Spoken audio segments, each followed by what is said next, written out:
চারদিকে ছড়াই যেতে কামচন্দ্রের আকর্ষণ বল আছে, তো মাঝের মধ্যে আমি দেখি কয়েকটা আছে, মাঝে অনেকগুলো অনেক আছে, ওরা সবাই আবার ভিতরের দিকে আকর্ষণ করছে, সেটাকে আমরা বলতে পারি যে লোক একটা আকর্ষণ করে। ওর চাপের পরিমাণ কত হবে, ওর বেগ আর লেগে মানে বাইরের দিকের বেগ আর ভিতরের দিকের বেগ, দুটা লোক দিক মানে টোটাল চাপ হবে হলো তোমার ভিতর দিকে একটা বলে আকর্ষণ করে, এটা একটা বস্তু বলে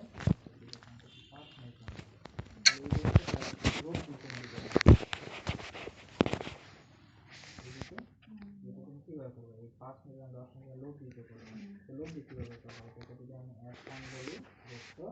এটা যদি F2 বলি, তো দুটা যোগ করবা,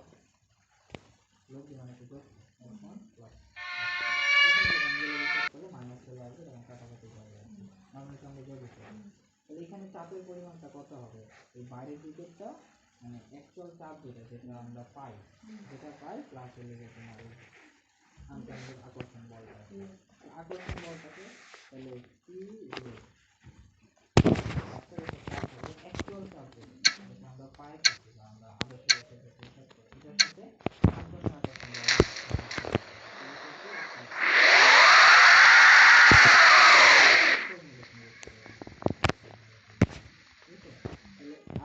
সমীকরণে পি এর জায়গায় যদি আমি এই জিনিসটা বসাই, পি এর জায়গায় এটা বসাই, বি এর জায়গায় এটা বসাই,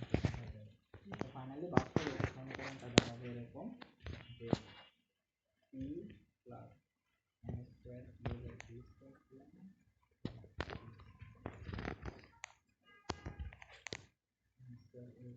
B square into B minus B equal to M R, এটা হলো বাস্তবে। বুঝছো এটা? এক্ষেত্রে তোমার একটা 6 নম্বরের প্রশ্নটা কেমন আছে, বলে এরকম যে 64 গ্রাম অক্সিজেনের জন্য ফসফেট গ্যাস সমীকরণ